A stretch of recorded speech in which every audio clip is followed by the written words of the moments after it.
ವಿಘ್ನೇಶ್ವರಾಯ ವರದಾಯ ಸುರಪ್ರಿಯಾಯ ಲಂಬೋದರಾಯ ಸಕಲಾಯ ಜಗದ್ಧಿತಾಯ ನಾಗಾನನಾಯ ಶ್ರುತಿಯಜ್ಞ ವಿಭೂಷಿತಾಯ ಗೌರೀಸುತಾಯ ಗಣನಾಥ ನಮೋ ನಮಸ್ತೆ. ಎಲ್ಲರಿಗೂ ನಮಸ್ಕಾರ.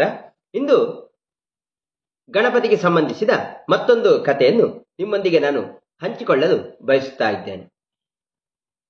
ಬಹಳ ಹಿಂದೆ ಒಂದು ಮಹಾಪ್ರಳಯವು ಸಂಭವಿಸಿ ಸಕಲವೂ ಅದರಲ್ಲಿ ಮುಳುಗಿ ಹೋಯಿತು.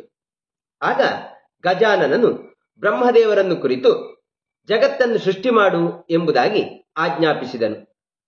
ಗಣಪತಿಯ ಮಾತಿನಂತೆ ಬ್ರಹ್ಮದೇವನು ಕಶ್ಯಪ, ಗೌತಮ, ಜಮದಗ್ನಿ, ವಶಿಷ್ಠ, ಭಾರದ್ವಾಜ, ಅತ್ರಿ ಮತ್ತು ವಿಶ್ವಾಮಿತ್ರರೆಂಬ 7 ಜನ ಪುತ್ರರನ್ನು ಪಡೆದನು.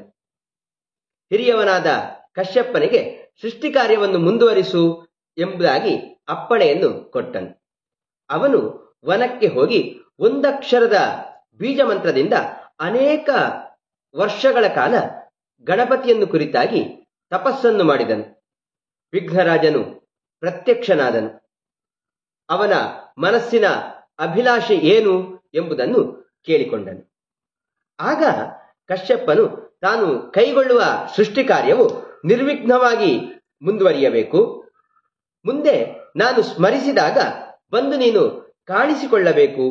ಕಶ್ಯಪ ನಂದನ ಎಂಬ ಹೆಸರಿನಿಂದ ಕರೆಯಲ್ಪಡುವ ಪುತ್ರನನ್ನು ಕರುಣಿಸಬೇಕು ಎಂಬುದಾಗಿ ಚರಣಕಾನತನಾಗಿ ಬೇಡಿಕೊಂಡನು. ಗಣಪತಿಯು ತಥಾಸ್ತು ಎಂದು ಅದೃಶ್ಯನಾದನು. ಆ ಬಳಿಕ ಕಶ್ಯಪನು ಸೃಷ್ಟಿ ಕಾರ್ಯವನ್ನು ಮುಂದುವರಿಸಿದನು. ನಮಸ್ಕಾರ. ನಾಳೆ ಮತ್ತೊಂದು ಕಥೆಯೊಂದಿಗೆ ನಿಮ್ಮ ಮುಂದೆ ಬರುತ್ತೇನೆ.